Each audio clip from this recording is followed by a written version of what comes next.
Jai Hind. Today we will discuss another topic of bryophytes, that is life cycle of bryophytes. It comes as a short answer question, otherwise it may comes as a long answer question. This question consists of many parts, many short answers also. जैसे life cycle bryophytic plants की common type की life cycle होती है और इसमें ये life cycle दो phases में कंप्लीट होती है, गैमेटोफिटिक एंड स्पोरोफिटिक फेज, जो कि हम लोगों ने जनरल कैरेक्टर्स में डील किया था। लेकिन लाइफ साइकिल कंप्लीट करने के लिए कई मोड्स हो सकते हैं, जैसे रिप्रोडक्टिव मोड्स। तो रिप्रोडक्टिव मोड्स में वेजिटेटिव रिप्रोडक्शन एक साइकिल बना सकता है, यानी टाइप्स ऑफ वेजिटेटिव रिप्रोडक्शन, और इसको हम वेजिटेटिव साइकिल भी कह सकते हैं। और दूसरा पार्ट होता है सेक्सुअल रिप्रोडक्टिव फेज, और इसको हम सेक्सुअली रिप्रोड्यूसिंग साइकिल और सेक्सुअल साइकिल भी कह सकते हैं। So continue with this topic. तो ब्रीफ डिस्क्राइब करते हुए आपको कि जो हम लोगों ने ऑलरेडी जनरल कैरेक्टर्स में भी पढ़ा है और अदर पार्ट्स में भी, bryophytes continues its life cycle either through vegetative reproduction और through sexual reproduction. Vegetative life cycle usually occurs during favorable conditions। जिस समय रेनी सीजन हो, फेवरेबल कंडीशन हो, एटमॉस्फेरिक क्लाइमेट कूल हो, उस समय वेजिटेटिव साइकिल बहुत इफेक्टिव साइकिल होती है। क्यों? क्योंकि इसको सारी फेवरेबल कंडीशंस या सारी अनुकूल परिस्थितियां मिल रही हैं। In this part of life cycle bryophytes are haploid, क्योंकि हमें पता है कि main body plant body gametophytic होती है, हैप्लॉइड होती है, और ये हैप्लॉइड से हैप्लॉइड का ही न्यू वेजिटेटिव फेज का development same to same means haploid to haploid. तो इसमें ये पूरी गैमेटोफिटिक फेज ही कंप्लीट होती है और स्पोरोफिटिक फेजेस में नहीं आती। स्पोरोफिटिक फेज कब आती है? जबकि मेल और फीमेल गैमेट फ्यूज करके जाइगोट बनाते हैं और वो डिप्लॉइड स्टेज में चले जाते हैं। तो डिप्लॉइड स्टेज स्पोरोफिटिक जनरेशन को germinate करती है। Then the other part of life cycle is called as sexual life cycle, as told you. In this part of life cycle, bryophyte consists of two distinct phases. First phase called as gametophytic generation or gametophytic phase, और gametophyte इसको हम कह सकते हैं क्योंकि ये haploid phase है। And the second phase is sporophytic generation, and this is also called as a sporophyte or sporophytic phase.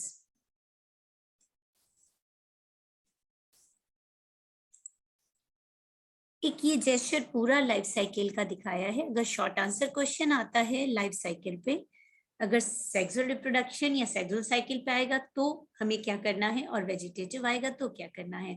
तो वेजिटेटिव रिप्रोडक्शन एक अलग क्वेश्चन है ना। ये 5 नंबर का भी और 10 नंबर का भी हो सकता है, और इसी तरह से लाइफ साइकिल 5 मार्क्स में भी आ सकता है, लॉन्ग आंसर क्वेश्चन भी हो सकता है। तो जब हम पूरा लिखेंगे तो लॉन्ग आंसर क्वेश्चन होगा, और अगर शॉर्ट में लिखना है हमें 5 मार्क्स में, तो हमें ब्रीफ आइडिया देते हुए लाइफ साइकिल का, जो मैंने अभी समझाया, अगर ये डायग्राम हम बना दें, है ना, तो ये जब डायग्राम बना देंगे तो ये पूरा कंप्लीट हो जाएगा। इसको डायग्रामेटिकली और कुछ पॉइंट्स लिखते हुए समझाया जा सकता है 5 मार्क्स के क्वेश्चन में। अप्रॉक्स 2 and 2.5 पेज में आप इसको कंप्लीट कर सकते हैं। तो इसमें अपर पोर्शन जो दिखाया गया है, this phase is called as vegetative cycle, and this lower phase is called as, from here to the lower phase is called as sexual cycle. Vegetative cycle में जो डिफरेंट टाइप की and mode of reproduction है, that is vegetative reproduction. इसमें fragmentation common type है, मतलब body का breakup कर जाना, छोटे छोटे पीसेस में हो जाना, और वो जर्मिनेट करके एक न्यू पार्ट बना सकती हैं, न्यू थैलाई बना सकते हैं, न्यू प्लांट बना सकते हैं।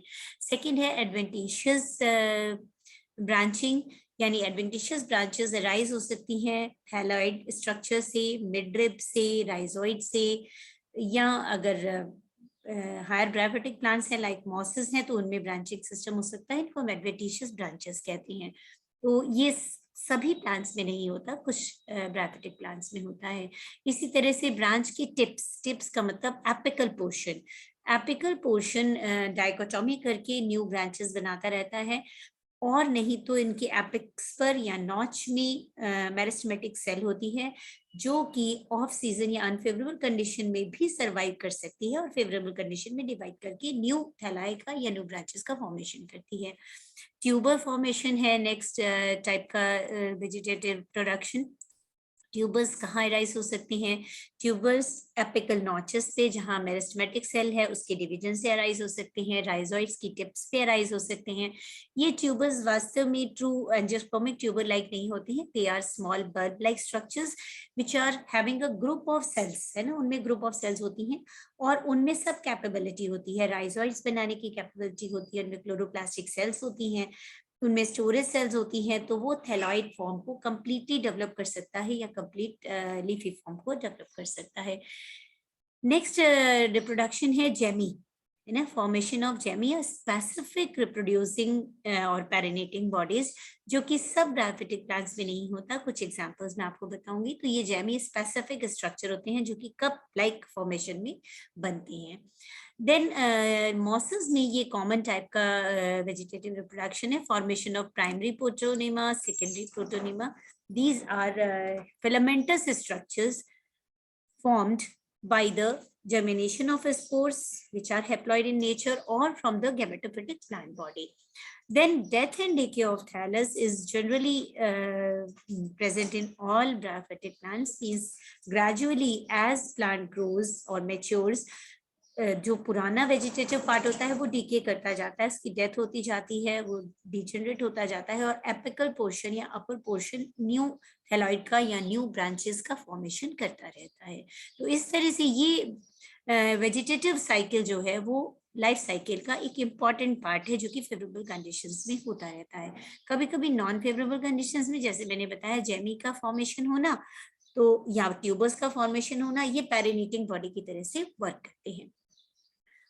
सेकेंड पार्ट है लाइफ साइकिल का, सेक्सुअल लाइफ साइकिल और sexual reproducing life cycle.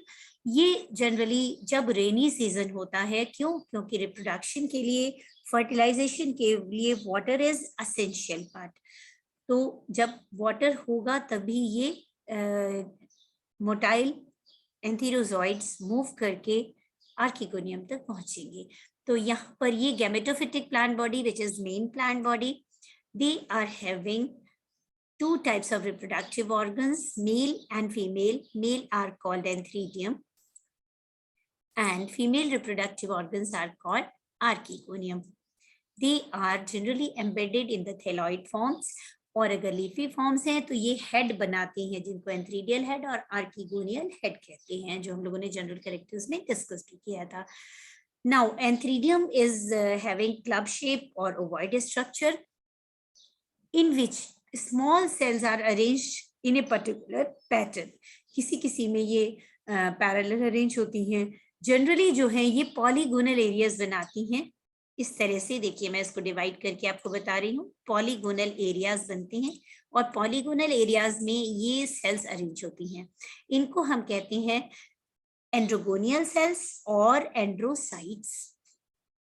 These एंड्रोसाइट्स divide to form two haploid antherozoids, और इनको हम मेल गैमीट्स या स्पर्म्स भी कह सकते हैं। These are motile having two flagella, you can see here. Now come to the female reproductive part called as archegonium. Archegonium is flask shaped structure. It is having basically two parts. One is called as neck and another is called as venter. ये मैंने दोनों parts के लिए किया, इसको मैं यहाँ लिख रही हूँ। ये नेक है और ये वी मीन्स वेंटर और बॉडी ऑफ द आर्किगोनियम है। वेंटर में दो तरह की सेल्स होती हैं और ये पूरा का पूरा structure neck and venter is covered by, देख रहे हैं आप, सिंगल लेयर्ड स्ट्रक्चर से कवर्ड रहता है।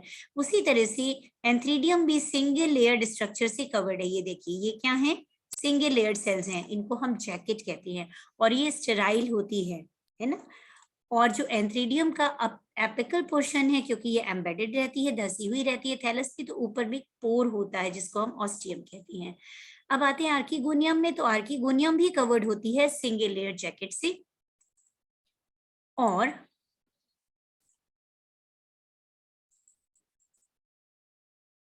नेक वाला पोर्शन थोड़ा सा एमर्ज होता है, वैसे एम्बेडेड रहता है, लेकिन जैसे जैसे मेच्योर होता जाता है ये बाहर निकलता आता है थैलस पे। लेकिन जो हेड होते हैं आर्किगोनियल हेड, उनमें ये स्टेराइल लीव्स के बीच में अरेंज होती हैं, और बीच में कुछ स्टेराइल हेयर लाइक स्ट्रक्चर्स भी होते हैं जिनको हम पैराफाइसिस कहते हैं। तो हम आगे अब जब जीनस पढ़ेंगे तो मैं उसमें आपको डिटेल बताऊंगी, लेकिन यहाँ हम लोग जनरल लाइफ साइकिल ले रहे हैं।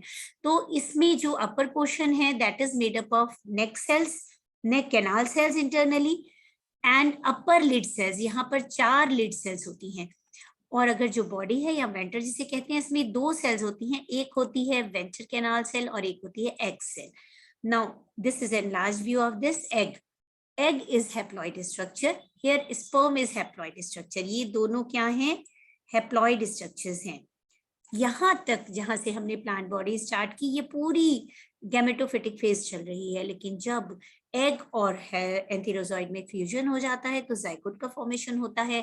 Now this becomes diploid structure, right? यहां से शुरू हो जाती है स्पोरोफिटिक फेज। तो end of gametophytic phase takes place up to the formation of gametes, और जहां जाइगोट बना ये स्पोरोफिटिक फेज शुरू हो जाती है। स्पोरोफाइट का फॉर्मेशन जाइगोट के डिवीजन से, माइटोटिक डिवीजन से, एम्ब्रियो का बनना, 4 celled stage, multi celled stage, ये एम्ब्रियो का फॉर्मेशन होता है जिसमें इंटरनल टिश्यू जो फॉर्म होता है except the wall is called as sporogenous tissue, and outer jacket is called as sporophytic wall. और अगर ये डेवलपमेंट कैप्सूल का करता है तो कैप्सूल वॉल हम कहते हैं। तो ब्रायोफिटिक प्लांट्स में वेरिएशन है जो कि हम लोग इवोल्यूशन ऑफ स्पोरोफाइट में, मैं जनरल आइडिया आपको दूंगी कि किस तरह से इवोल्यूशन हुआ। मैंने आपको जनरल में बताया था कि कुछ प्लांट्स में स्पोरोफाइट जो है वो 3 पार्ट्स में डिवाइडेड होता है, फुट, सीटा एंड कैप्सूल। फुट नीचे एम्बेडेड रहता है गेमेटोफाइट में और वहां से पोषण लेता है। सीटा इलोंगेटेड होता है, स्टॉक लाइक स्ट्रक्चर जो कि एमर्ज होकर के बाहर निकल आता है, और कैप्सूल होता है जिसमें स्पोर्स का निर्माण होता है, वो इसका स्पोर फॉर्मिंग बॉडी होती है कैप्सूल। उसमें स्पोरोजिनस टिश्यू स्पोर्स का निर्माण करता है। तो ये जो स्पोरोजिनस टिश्यू जाइगोट के डिवीजन से एम्ब्रियो, और एम्ब्रियो में मल्टीपल डिवीजन से, माइटोटिक डिवीजन से वॉल्स का फॉर्मेशन होना, फुट एंड सीटा का बनना जनरेटिव टिश्यू से, और इंटरनल फर्टाइल टिश्यू जिसको कि क्या कहते हैं हम लोग, स्पोरोजिनस टिश्यू कहते हैं, उसका डेवलपमेंट होना। तो इतना डेवलपमेंट स्पोरोफिटिक फेज में होता है। अब ये जो डिप्लॉइड स्पोरोजिनस टिश्यू है ये डिवाइड होके मियोटिकली, मियोसिस से, जिसको हम रिडक्शन डिवीजन भी कहते हैं, मियोसिस से बनाता है स्पोर टेट्राड। इसके बीच में यानी स्पोरोजिनस टिश्यू जब डेवलपमेंटल स्टेज में है तो हम ये स्पोर बनाने वाली सेल्स को स्पोर मदर सेल्स कहते हैं जो कि डिप्लॉइड होती हैं। इनमें मियोसिस के बाद स्पोर टेट्राड का फॉर्मेशन, यानी पहले एक मदर सेल से 4 स्पोर्स बनते हैं जो हैप्लॉइड होते हैं, स्पोर मदर सेल डिप्लॉइड है। आपने पढ़ा है रिडक्शन डिवीजन और मियोसिस अर्धसूत्री विभाजन, जिसमें एक सेल से 4 डॉटर सेल बनती हैं। यहाँ पे 4 स्पोर्स बनते हैं, इनिशियली जुड़े होते हैं टेट्राड की फॉर्म में और बाद में ये सेपरेट हो जाते हैं और स्पोर डिस्पर्सल से डिस्पर्स होकर के सॉइल सरफेस पे या जहां भी इनकी हैबिटेट है पहुंचते हैं और देन दे जर्मिनेट। तो ये cycle, this is called as sporophytic phase और स्पोरोफिटिक जनरेशन। तो सेक्सुअल साइकिल में गैमेटोफिटिक और स्पोरोफिटिक अल्टरनेट करती हैं एक दूसरे को, और हैप्लॉइड स्पोर जर्मिनेट होके वापस प्लांट बॉडी बनाता है जो कि गैमेटोफिटिक होती है। तो ये फेज पूरी कहलाती है गैमेटोफिटिक फेज, जहां हैप्लॉइड स्टेजेस हैं, और ये डिप्लॉइड स्टेजेस कहलाती है स्पोरोफिटिक फेज। तो ये पूरा लाइफ साइकिल एक ही डायग्राम में कंप्लीट है। अब हम आते हैं कुछ इंपॉर्टेंट मोड्स ऑफ रिप्रोडक्शन पे जो कि वेजिटेटिव साइकिल को कंप्लीट करती हैं। इसमें सबसे पहला रिप्रोडक्शन है वेजिटेटिव रिप्रोडक्शन में फ्रेगमेंटेशन। तो this is common in all liverworts, और जैसे हमने क्लासिफिकेशन में पढ़ा हिपैटिकोप्सिडा के मेंबर्स में ये कॉमन होता है। It occurs by progressive death and decay of posterior portion of the thallus or old or mature portion of the thallus. With aging, the older posterior portion of thalli is killed or decayed or decomposed. खत्म होता जाता है धीरे धीरे। When decaying reaches a dichotomy, जब ऊपर की तरफ पहुंचती है तो डाइकोटोमी जहां पर होती है यानी दो में डिवाइडेड होता है, वहां से न्यू ब्रांच का, न्यू थैलाई का फॉर्मेशन इंडिपेंडेंटली होता है। एग्जाम्पल है इसमें रिक्शिया, मार्केशिया, एंथोसेरोस, नोटोथाइलस, ये तीनों जीनस आपके कोर्स में है। तो इसका मतलब इनमें हिपैटिकोप्सिडा और एंथोसेरोटोप्सिडा के मेंबर्स में ये कॉमन टाइप का रिप्रोडक्शन है। फिगर शो कर रहा है कि ये लोब थैलस है, चूंकि डाइकोटोमी शो करते ही है थैलॉइड फॉर्म्स हिपैटिकोप्सिडा में जनरली करते हैं, यानी कुछ मेंबर्स में डाइकोटोमी नहीं भी होती, लेकिन यहाँ पर जनरली इनमें होती है। और नीचे का थैलस आप देख रहे हैं, ये डेथ होती जा रही है इस थैलस की, जो मैंने रेड मार्क कर रही हूँ, this is progressive death and decay हो रहा है। और ऊपर की तरफ ब्रांचिंग एनलार्ज होती चली जा रही है।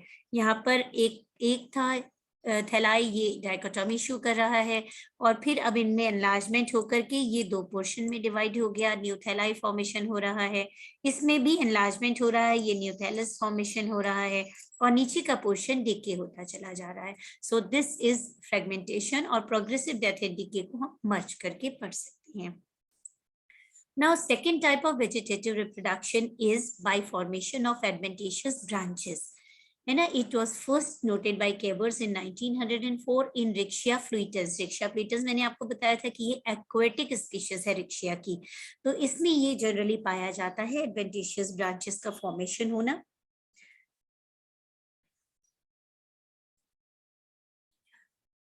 Then in Rixia, the adventitious branches arise from the underside of the midrib. जैसे ये जो बीच में थैलाई के मिडरिब है, इसके नीचे की तरफ से एडवेंटेशियस ब्रांचेस बन रही हैं, यू कैन सी हियर, है ना, lower portion of the midrib, this is midrib, ये मिडरिब है। और मिडरिब भी उसी तरह से डाइकोटोमी शो करती है हर बार, है ना, दिस इज ओल्ड थैलाई पार्ट, ऊपर डाइकोटोमी, फिर डाइकोटोमी शो करेगा, इसी तरह से फिर डाइकोटोमी, इस तरह से ये एनलार्जमेंट होता जाता है। ये तो नॉर्मल फीचर है कि ग्रोथ होती रहती है एपिकल पोर्शन से। क्यों? क्योंकि एपेक्स पे यहाँ पर पाई जाती है मेरिस्मेटिक सेल। इनके अलावा रिक्शिया फ्लूइटस में एडवेंटिशियस ब्रांचेस का फॉर्मेशन एक कॉमन फीचर है, और इस स्पीशीज में जनरली नहीं होता। These branches separate from parent plant and grow into a new plant. ये सेपरेट हो जाएंगे, देखिए इनके भी एपेक्स जो है ये क्या शो कर रहे हैं, डाइकोटोमी शो कर रहे हैं एपिकल पोर्शन यहाँ पर, है ना, तो ये न्यू थैलाई का फॉर्मेशन करते हैं। इसके अलावा इन मार्केशिया they develop on any part of the thallus, कोई जरूरी नहीं कि मिडरिब के नीचे से हो, ये एपिकल नॉचेस से भी ब्रांचेस बन सकती हैं, या थैलाई के दूसरे पार्ट से भी बन सकती हैं। एज द केस इन मार्केशिया पामेटा, जब हम एक बार मार्केशिया स्पीशीज हमने लिख दिया तो फिर हम दूसरी बार इसका शॉर्ट फॉर्म लिखते हैं एम पामेटा, ये स्पीशीज है, पी स्मॉल होगा, इसमें रॉन्ग हो गया है। Such branches develop from stalk and disc of archegoniophore, ये फीमेल रिप्रोडक्टिव ऑर्गन्स की डिस्क से या उसके स्टॉक से जनरेट हो सकती हैं। Another example है in Pallia and Devifolia, adventitious branch arise from the superficial cell of the margins of thallus lobes. Lobes की superficial margins से develop हो सकती हैं। Then third type का vegetative reproduction है by branch tips, यानी apical portion of the branches. These are seen during prolonged drought condition, जैसे बहुत लंबी drought condition हो जाती है, यानी unfavorable condition को ये पास करता है, उस समय गैमेटोफाइट यूजुअली ड्राई ऑफ कर जाता है, डिकम्पोज कर जाता है, लेकिन एपिकल पोर्शंस लाइव रह जाते हैं। मैंने अभी आपको पिछले डायग्राम में बताया था कि एपेक्स पे क्या पाई जाती है, मेरिस्मेटिक सेल्स पाई जाती हैं। ये apices, the apices of the thalli grow down into the soil, अब ये सॉइल में रह जाती हैं, और जैसे ही फेवरेबल कंडीशंस आती है ये ग्रो करने लगती हैं। तो हम इन एपेक्स को क्या कहते हैं, पेरिनेटिंग बॉडी, जीवित रहने वाली काय, है ना, ये ऑफ सीजन में, ड्रॉट कंडीशन में या अनफेवरेबल कंडीशन में जीवित रहती हैं, और जैसे ही बारिश शुरू होगी या सीजन आ जाता है फेवरेबल तो ये ग्रो करने लगती हैं नेक्स्ट सीजन में। तो इसका एग्जांपल है रिक्शिया डिस्कलर, ये रिक्शिया की डिस्कलर स्पीशीज में पाया जाता है। देन नेक्स्ट है fourth type, formation of tubers, जो मैं आपको बता रही थी। Tubers are form at the end of the growing season, जब फेवरेबल कंडीशंस ऑफ होने लगती हैं, है ना, तब उस समय ट्यूबर्स का फॉर्मेशन हो जाता है। फेवरेबल कंडीशन खत्म होने के साथ ही साथ ये बन जाती हैं। They are formed on the margins of the thalli, thalli के मार्जिन्स पे बन सकती हैं। एग्जाम्पल है Riccia discolor, Riccia billardierei, Riccia perennis, Anthoceros thalli, and Anthoceros personae. इसमें सब में स्पेशीज में स्मॉल कर देंगे, यहाँ पर स्मॉल बी कर देंगे, यहाँ पर स्मॉल पी कर देंगे, है ना, ये करेक्ट कर लेंगे आप लोग। तो जहां भी स्पीशीज है उसको हम लोग स्मॉल से लिखेंगे, not with capital. The tubers are borne upon stalks on the central surface of the Anthoceros himalayensis. तो एंथोसेरॉस हिमालयंसिस में सेंट्रल सरफेस पे स्टॉक के ये अराइज होते हैं। They are found near the growing points of thalli in Anthoceros laevis, है ना, जैसे ये यहाँ दिखाया है। तो ये एंथोसेरॉस की दोनों स्पीशीज हैं, this is himalayensis, this is laevis. तो ये यहाँ पर growing portions of the thalli पे यहाँ पर ग्रो कर सकते हैं। दे बिकम थिक वॉल्ड, अब ये जो ट्यूबर्स बनते हैं ये थिक वॉल्ड हो जाते हैं, और दे पैरिनेट ड्यूरिंग द ऑफ सीजन और unfavourable conditions, this is P. They germinate into a new thalli during the favorable conditions. तो इनको भी हम perinating body कहते हैं। ये एग्जाम्पल दिया गया है, this is Riccia discolor, this is Riccia billardierei, जो कि एपिकल पोर्शन पे ट्यूबर्स का बनना। जैसे ट्यूबर्स क्या होते हैं, आप लोग पढ़ते हैं हायर प्लांट्स में, ट्यूबर्स क्या हैं, पोटैटो इज अ ट्यूबर, है ना, अंडरग्राउंड स्टेम है, तो मतलब tuber means rounded structure which have the capability to germinate to form a new plant, right. Then next type का vegetative reproduction है formation of gemmy. According to Campbell in 1918, Rixia glauca, the cell division takes place in the apices of young rhizoids. Rhizoids की apex पर division होने लगता है, cell division, resulting into the formation of gemma-like structure. Gemma means छोटी छोटी bodies होती हैं. They may be discoid, they may be elongated, they may be tube-like, they may be bilobed. तो इस तरह के स्ट्रक्चर्स डिफरेंट डायफिटिक प्लांट्स में होती हैं। तो ये छोटी छोटी बॉडीज होती हैं, तो ये ट्यूबर नहीं है, अब ये बहुत छोटी बॉडीज हैं, तो हम इनको जेमा या जेमी कहते हैं प्लूरल में। which later on developed into a new thalli. क्यों? क्योंकि इसमें कई तरह की सेल्स होती हैं, जो स्टोरेज सेल्स भी होती हैं, फूड स्टोर करती हैं, इनमें क्लोरोप्लास्टिक पिगमेंट कंटेनिंग सेल्स भी होती हैं, इसमें राइजोइड फॉर्मिंग सेल्स भी होती हैं, तो वो पूरे थैलस का निर्माण कर सकती हैं। इसी तरह अदर एग्जाम्पल्स हैं मार्केंशिया एंड लूनुलेरिया। इसमें जेमी आर प्रोड्यूस्ड इन जेमा कप्स, है ना, कप लाइक स्ट्रक्चर बनता है, उसके अंदर जेमी बनती है on the dorsal surface of the gametophyte. You can see here, ये थैलस है, दिस इज मार्केंशिया। मार्केंशिया की पहचान है, जब अगर हम माइक्रोस्कोप में देखें तो इसमें ये पोर्स बहुत प्रोमिनेंट दिखाई देते हैं, जो वेजिटेटिव स्ट्रक्चर में मैं आपको जब पढ़ाऊंगी मार्केंशिया।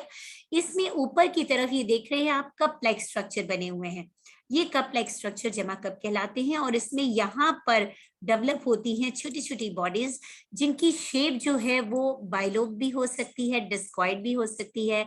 इस तरह की बहुत सारी स्ट्रक्चर्स फॉर्म होती हैं जो कि स्टॉक्ड होते हैं, इनको हम जेमी कहते हैं। इनमें नीचे वाली बॉडी में राइजोइडल सेल्स और ऊपर वाली बॉडी में पूरा थैलॉइड फॉर्मिंग सेल्स होती हैं। Many gemmae are found in each gemma cup. Gemma cup में बहुत सारी जेमी का फॉर्मेशन होता है, और each gemmae can produce a new thalli. ये जेमा कप से डिटैच हो जाती है, क्योंकि थैलस ऑफ सीजन में अनफेवरेबल कंडीशन में ड्राई कर जाता है, और ये जेमी पेरिनेटिंग बॉडी की तरह से रहती है। एक एक बॉडी फेवरेबल कंडीशंस में एक नई थैलाई को प्रोड्यूस करती है। ये जेमा कप कलरलेस भी हो सकते हैं, मेजरिंग रफली 2 to 4 millimetre in diameter and fringed in margins. जो इनके मार्जिन्स है वो फ्रिंज्ड होते हैं इस तरह से, यानी वेवी होते हैं, फ्रिंज लाइक, है ना। ये तो यहाँ बहुत क्लियर नहीं है, but this like margins are called fringed. The gemma cup are circular in Marchantia and crescent, crescent का मतलब ल्यूनार शेप्ड और चंद्राकार लूनुलेरिया में होते हैं। इन एंथोसेरॉस glandulosus and some other species of Anthoceros, the gemmy developed on the margins and dorsal surface of the thallus. ये सीधे बिना cup के डेवलप हो जाती है margins of the thallus या dorsal surface पे। फ्यूनेरिया में भी ये डेवलप होती है, क्योंकि ब्रायोप्सिडा या मॉसेस में जेमी कम फॉर्म होती हैं, बट फ्यूनेरिया में प्रेजेंट होती हैं। These are small multicellular linear, यानी लंबाकार होती हैं। Green gemmae are born at the leaf apex, leaf के टिप्स पे पैदा होती हैं, या शूट एपेक्स पे हो सकती हैं, या राइजोइड्स पे हो सकती हैं। तो this is about formation of gemmae to complete the vegetative cycle. Higher plants में, हायर ब्रायोप्सिडा के मेंबर्स में या मॉसेस में प्राइमरी एंड सेकेंडरी प्रोटोनिमा बनते हैं. नेक्स्ट वेजिटेटिव रिप्रोडक्शन है by the formation of primary protonema. In Funaria primary protonema form colourless intercalary cells known as separation cells, और ये protonema tube like structures, filamentous structures होते हैं, और इनमें breakage होने के बाद हर पार्ट जो है वो एक न्यू फिलामेंट को या न्यू प्लांट को डेवलप करता है, जो कि लीफी प्लांट होता है, क्योंकि मॉसेस आर लीफी और इनको हम लीफी गैमेटोफोर भी कहते हैं. Similarly, in many species of mosses, secondary protonema is also formed. The protonema formed by other methods that from the germination of spores. अगर spores से ये protonema बनते हैं तो secondary protonema कहते हैं.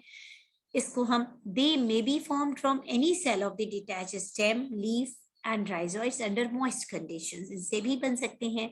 These filamentous protonema may develop buds and serve as a means of vegetative reproduction. जैसे बड का फॉर्मेशन होता है और ये फूड नया प्लांट, नया लीफी प्लांट फॉर्म करते हैं, और ये बहुत कॉमन है फ्यूनेरिया की हाइग्रोमेट्रिका स्पीशीज में, Funaria hygrometrica. So this was about vegetative cycle of the life cycle part. तो वेजिटेटिव रिप्रोडक्शन लाइफ साइकिल को कंप्लीट करने में सपोर्ट करता है. Now coming to sexual life cycle, जो डायग्रामेटिकली मैंने आपको समझाया था, इसमें 2 फेजेस होती हैं. First phase is called gametophytic generation. ये लिखना भी जरूरी है. मैं तो डायग्राम से आपको बताया कि आप 5 मिनट में इसको कर सकते हैं. 5 नंबर के क्वेश्चन में किया जा सकता है, लेकिन अगर ये लॉन्ग आंसर क्वेश्चन आएगा तो ये पूरा आपको डिस्क्राइब करना पड़ेगा. 10 नंबर के क्वेश्चन को आपको एटलीस्ट 4.5 पेज में डिस्क्राइब करना होता है. ऐसे नहीं कि जब हम एग्जामिनेशन करें तो मैम ने कहा था 4.5 पेज, तो आप क्या करेंगे, दूर दूर लिख देंगे. No, your content should be complete. Headings होनी चाहिए. वो कंटेंट पॉइंट वाइज अगर आप लिखेंगे आपको याद भी रहेगा और इजीली आप उसको डिस्प्ले भी कर सकते हैं. तो गैमेटोफिटिक जनरेशन में क्या इंपॉर्टेंट फीचर्स हैं? The gametophytic phase is mainly concern with the production of gametes. ठीक है, क्यों गैमेट्स बनाती है? जो कि हैप्लॉइड होते हैं, इसीलिए हम इसको गैमेटोफिटिक जनरेशन कहते हैं.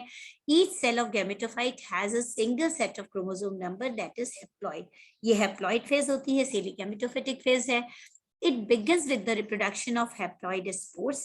जहां स्पोर मदर सेल से हैप्लॉइड स्पोर्स बने, वहीं से ये गैमेटोफिटिक फेज शुरू हो जाती है लाइफ साइकिल में.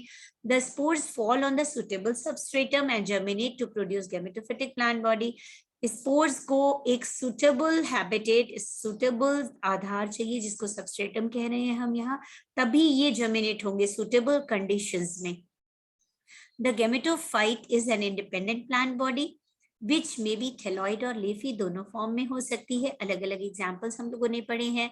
Reaching to certain stage of maturity, it develops sex organs. जब गैमेटोफाइट एक certain stage of maturity तक पहुंच जाता है, चूंकि साइकिल छोटी होती है, एक सीजन में ही कंप्लीट करनी होती है. ये पेरिनियल टाइप नहीं होती है जनरली, लेकिन मॉसेस पेरिनियल भी हो सकते हैं. फिर भी उनके लिए सीजन है. ऑफ सीजन में वो ड्राई कर जाते हैं और सीजन मिलने पर फिर फ्रेश हो जाते हैं, जैसे स्फेग्नम है, फ्यूनेरिया है. द मेल सेक्स ऑर्गन्स, जैसे मैंने आपको डायग्राम में बताया, एंथीरियम कहलाती हैं. इनमें बाइफ्लैजिलेट मोटाइल मेल गैमेट्स बनते हैं, जिसको हम एंथीरोजॉइड कहते हैं या स्पर्म्स भी कह सकते हैं. The female sex organs are called archegonium, which produce non-motile female gamete called egg or ovum.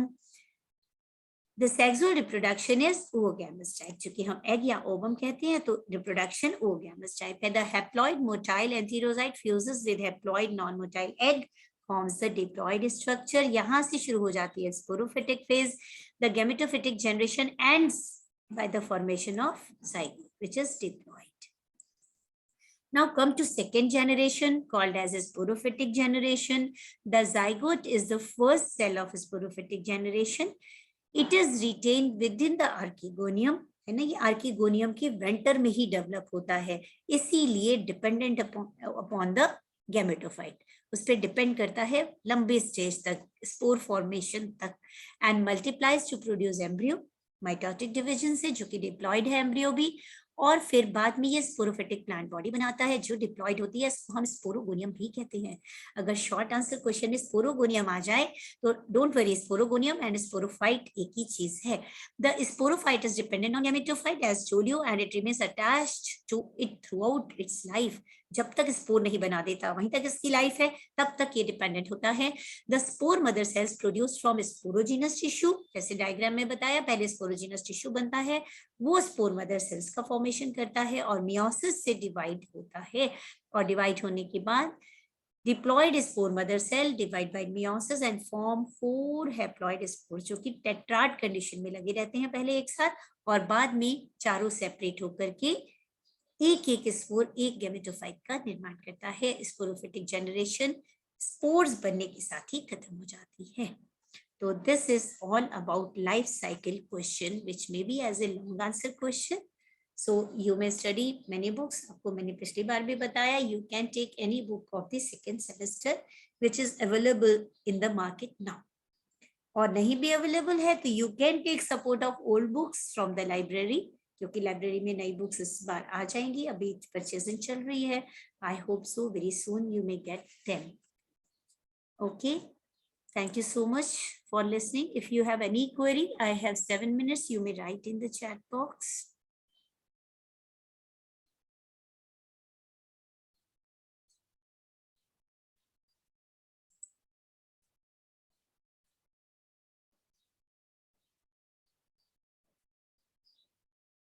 You may raise your hand. Okay, Arushi, yes, you may unmute yourself. Arushi, if you want to speak something because you have raised your hand, you may unmute yourself. I have allowed you to unmute.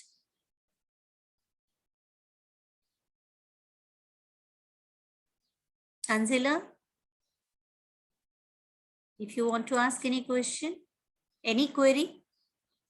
आज Wednesday batch के बच्चे आएंगे क्योंकि अभी भी department में painting चल रही है, so will try to accommodate you in the class which will be free, so otherwise I will check your copies today. Okay, Anjala, so I have shared in your group also. So see you in college today. Yes, Anjala.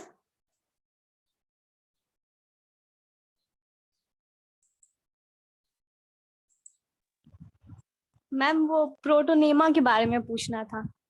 Protonema एक filamentous stage होता है जो कि vegetatively grow करने के लिए higher bryophytic plants like mosses में generally पाया जाता है. लोअर ग्रुप में भी है, कुछ एग्जांपल्स हैं उसकी, लेकिन हायर ग्रुप में ये कॉमन फीचर है. तो जब ग्रो करता है एक जगह से दूसरी जगह, तो वो लोअर ब्रांचेस से न्यू ब्रांचेस डेवलप होती रहती हैं जो कि इनिशियली कलरलेस होती हैं, बाद में इनमें क्लोरोप्लास्टिक पिगमेंट जब डेवलप हो जाता है, जब वो न्यू थैलाई या न्यू प्लांट का फॉर्मेशन करती हैं. और अगर ये प्लांट के पार्ट से अलग अलग डेवलप होता है या स्पोर्स से, तो हम इसको सेकेंडरी प्रोटोनीमा भी कह सकते हैं. प्राइमरी प्रोटोनीमा से सेकेंडरी प्रोटोनीमा भी बन सकता है और सेकेंडरी से टर्शियरी भी बन सकता है, लेकिन रेयर एग्जांपल है टर्शियरी प्रोटोनीमा का. तो ये फिलामेंट्स ही हैं. जैसे अगर आप लोग फर्न्स में देखें तो वो एक जगह से दूसरी जगह फर्न कैसे चलते हैं, वो रनर्स होते हैं उनमें, तो वो एक तरह से ब्रांचेस होती हैं जो नीचे ग्रो करती हैं, राइजोम लाइक स्ट्रक्चर्स बनते हैं हायर प्लांट्स में, टेरिडोफाइट में, और हायर प्लांट्स में वो ब्रांचेस कहलाती हैं. ग्रासेस में रनर्स होते हैं, आपने देखे. उसी तरह से लोअर ग्रुप में प्रोटोनीमा ब्रायोफाइटा में बनता है. ओके,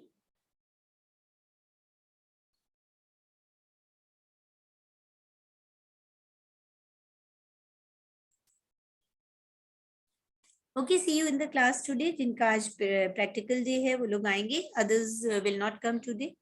और आज नॉर्मल क्लासेस रन करेंगी आपकी. Doctor Raghav will take your class today in L3. जय हिंद.